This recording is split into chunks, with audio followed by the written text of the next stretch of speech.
In PC and mobile, I show you in a few moments how to join live together Discord server. For this, we will start with the way in PC, since we are here, and then I will explain you how we can do it also in mobiles.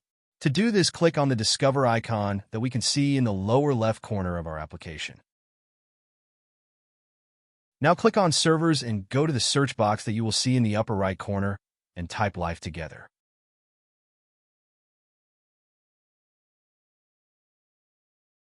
Now click on the server we are looking for and then click on the Join button at the top of our Discord application.